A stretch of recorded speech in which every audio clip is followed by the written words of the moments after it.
صرف 90 منٹ تک جاری رہنے والی 15 افراد کی ملاقات جس نے یورپ میں لاکھوں افراد کی زندگیوں کو بدل کر رکھ دیا۔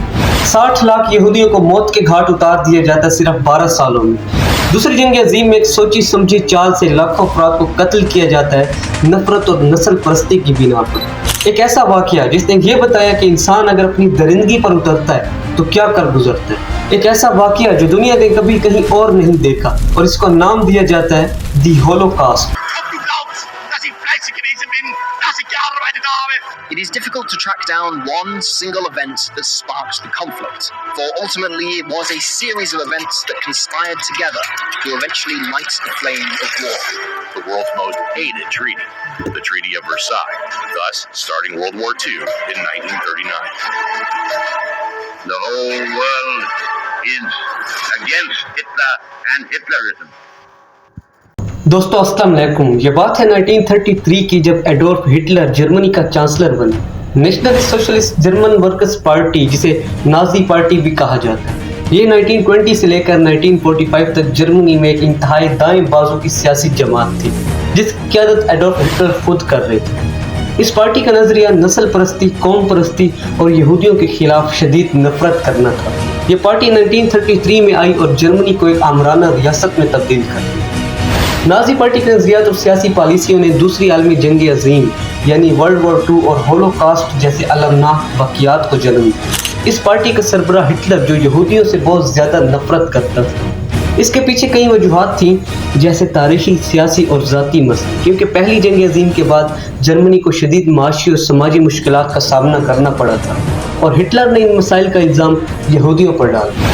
اس نے یہودیوں کو جرمنی کی شکست اور معاشی بحران کا ذمہ دار قرار دیا۔ اس نے اپنی نازی پارٹی کی پالیسیوں میں یہودیوں کو ایک خطرہ اور دشمن کے طور پر پیش کیا، جس کی وجہ سے نازی پارٹی کی پالیسیز میں ان کے خلاف شدید نفرت اور ظلم شامل ہو گئی۔ دوستو اب سوال یہاں پر یہ آتا ہے کہ ہٹلر ان یہودیوں سے اتنی نفرت کیوں کرتا تھا؟ ایڈولف ہٹلر کا خواب ایک 1000 سالہ سلطنت کو قائم کرنا تھا جو نازی نظریات پر چلے۔ اس کا اصل مقصد جرمنی کو ایک گریٹسٹ پاور بنانا تھا اور آرین ریس کو دنیا پر غالب کرنا تھا۔ وہ جرمنی کو ورلڈ وار 1 کے بعد ہونے والی شکست اور معاشی بحران سے نکالنا چاہتا تھا۔ اس کے لیے اس نے پالیسیز، وارز اور اقلیتوں کے خلاف ظلم ستم کا سہارا لیا۔ آرین ریس، اس کا مطلب آریائی نسل، ایک نظریاتی تصور ہے جو نازی پارٹی نے اپنی نسل پرستی کی بنیاد پر بنایا۔ ان کے مطابق آریائی نسل وہ لوگ تھے جو یورپ کے شمالی حصے سے تعلق رکھتے تھے اور جنہیں وہ جسمانی اور ذہنی طور پر دوسرے لوگوں سے برتر سمجھتے تھے۔ لیکن ان کا یہ خیال تاریخی اور سائنٹیفکلی طور پر غلط ثابت ہوا، لیکن نازیوں نے اسے اپنے پروپیگنڈا اور ظلم ستم کو جائز قرار دینے کے لیے استعمال کیا۔ اس کے ساتھ ساتھ ہٹلر نے اپنی ایک بک مین کیمپیف میں اپنے مقاصد کا ذکر کیا جس میں اس نے یہودیوں کو جرمنی کے مسائل کا ذمہ دار قرار دیا اور ان کے خاتمے کو اپنی زندگی کا مقصد بنایا۔ یہ مقاصد نہ صرف جرمنی بلکہ پوری دنیا کے لیے تباہ کن ثابت ہو۔ 20 جنوری 1942 نازی جرمنی ایک خفیہ اجلاس رکھا گیا جس کا نام تھا وانسی کانفرنس۔ یہ ایک ہڈن میٹنگ تھی جس میں نازی لیڈرز نے یہودی مسئلے کے فائنل سلوشن پر بات کی۔ اس میٹنگ میں یہ فیصلہ کیا گیا کہ یورپ بھر کے یہودیوں کو آرگنائز طریقے سے قتل کیا جائے۔ اس ہولوکاسٹ میں نازی جرمنی نے بے شمار ظلم ڈھائے۔ یہ ظلم کئی مختلف شکلوں میں سامنے آئے۔ نازیوں نے یہودیوں کو سسٹمیٹک طریقوں سے قید کیا، ان پر تشدد کیا اور گیس چیمبر میں لاکھوں افراد کو ہلاک کیا۔ قیدیوں کو سخت حالات میں کام کرنے پر مجبور کیا جاتا تھا جہاں انہیں یہ نہ کھانے کو کھانا اور نہ پینے کو پانی دیتے تھے، جس کی وجہ سے زیادہ تر قیدی بھوک اور پیاس سے مر جاتے تھے۔ ہولوکاسٹ کے دوران نازیوں نے قیدیوں پر ظالمانہ اور دردناک تجربات بھی کیے۔ ان تجربات میں قیدیوں کو زہریلا مواد دیا جاتا تھا کہ دیکھا جا سکے کہ ان پر کیا اثر ہوتا ہے۔ ایسی میڈیسن انہیں دی جاتی تھیں جس سے بہت سے قیدی مختلف لا علاج بیماریوں کا شکار بنتے تھے اور وہ مر جاتے تھے۔ اس کے ساتھ ساتھ بچوں، حاملہ خواتین اور معذور لوگوں پر بھی تجربات کیے گئے۔ نازی ان لوگوں کے جسمانی پارٹ ایک دوسرے میں تبدیل کر دیا کرتے تھے۔ ان تجربات کا مقصد نازی نظریات کو ثابت کرنا تھا، لیکن حقیقت میں یہ ایک ظلم اور بربریت کی بدترین مثالیں تھیں۔ فیکٹریوں اور کانوں میں ان سے غلاموں کی طرح کام لیا جاتا تھا۔ اس پورے ہولوکاسٹ میں سب سے خوفناک حقیقت گیس چیمبر کی تھی جہاں لوگوں کو دھوکے سے بھیجا جاتا اور پھر زہریلی گیس چھوڑ کر ان کی جان لی جاتی تھی۔ گیس چیمبر میں لوگوں کو دھوکے سے بھیجنے کے لیے نازی افسران مختلف حربے استعمال کرتے تھے۔ اکثر قیدیوں کو یہ بتایا جاتا تھا کہ انہیں نہانے یا صفائی کے لیے لے جائے جائیں۔ گیس چیمبر کو اس طرح ڈیزائن یہ کرتے تھے کہ وہ شاور رومز کی طرح نظر آئے تاکہ قیدیوں کو یہ شک نہ ہو۔ یہ دھوکہ دہی کا ایک ظالمانہ طریقہ تھا۔ دوستو یہاں پر یہ سوال بھی اٹھتا ہے کہ دوسرے ملکوں کی گورنمنٹس اس پر چپ کیوں تھی؟ بتایا یہ جاتا ہے کہ ہولوکاسٹ کی حقیقت اس وقت دنیا کے سامنے نہیں آئی۔ نازی گورنمنٹس اپنے جرائم کو چھپانے کی بھرپور کوشش کرتے تھے۔ اس کے ساتھ ساتھ کچھ ملکوں کے جرمنی کے ساتھ پولیٹیکل بینیفٹس بھی تھے، جس کی وجہ سے وہ جرمنی کے ساتھ اپنے تعلقات خراب کسی صورت نہیں کرنا چاہتے تھے، اور اس وقت دنیا میں یہودیوں کے خلاف ایسی باتیں بھی عام تھیں، جس کی وجہ سے ان کے ساتھ ہونے والے ظلموں پر زیادہ کوئی خاص توجہ نہیں دی۔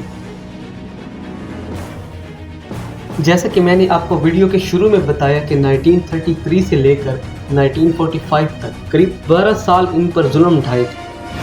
وہ کہتے ہیں نا کہ ہر عروج کو ایک دن زوال آنا ہے، تو ہٹلر کے اس عروج کو 1945 میں زوال آیا جب الائیڈ فورسز نے جرمنی کو شکست دینے کے لیے کئی اقدامات کیے۔ 1944 میں انہوں نے ڈی ڈے کے نام سے ایک فیمس آپریشن شروع کیا، جس میں انہوں نے فرانس کے نارمنڈی ساحل پر حملہ کیا اور نازیوں کے قبضے کو ختم کرنے کی کوشش کی۔ یہ حملہ نازیوں کے خلاف ایک بڑا موڑ ثابت ہوا اور 1945 میں اس فوج نے برلن پر قبضہ کر لیا۔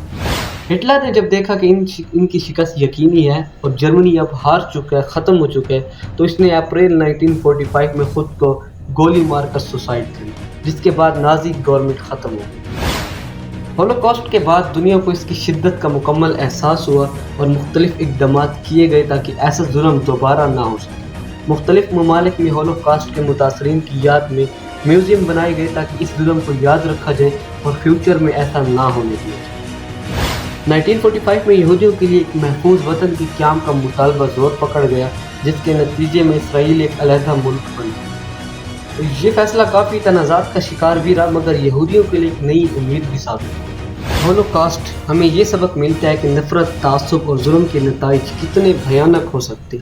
یہ واقعہ ہمیں یاد دلاتا ہے کہ انسانی حقوق کا تحفظ اور انصاف کی فراہمی کتنی ضروری ہے، اور ہمیں یہ بھی سیکھنا چاہیے کہ ظلم کے خلاف خاموش رہنا بھی ایک ظلم ہے۔ ہمیں ہر حال میں مظلوموں کا ساتھ دینا چاہیے۔ دوستو امید ہے کہ ویڈیو آپ کو انفارمیٹیو لگا ہوگا۔ اگر آپ میرے چینل پر نیو ہیں تو ابھی جا کر سبسکرائب کر لیں تاکہ ہر نئی آنے والی ایجوکیشنل ویڈیو آپ تک پہنچتی رہے اور آپ اپنے نالج کو گین کرتے رہیں۔ ملتے ہیں نیکسٹ ویڈیو میں، تب تک اپنا بہت سارا خیال رکھیے۔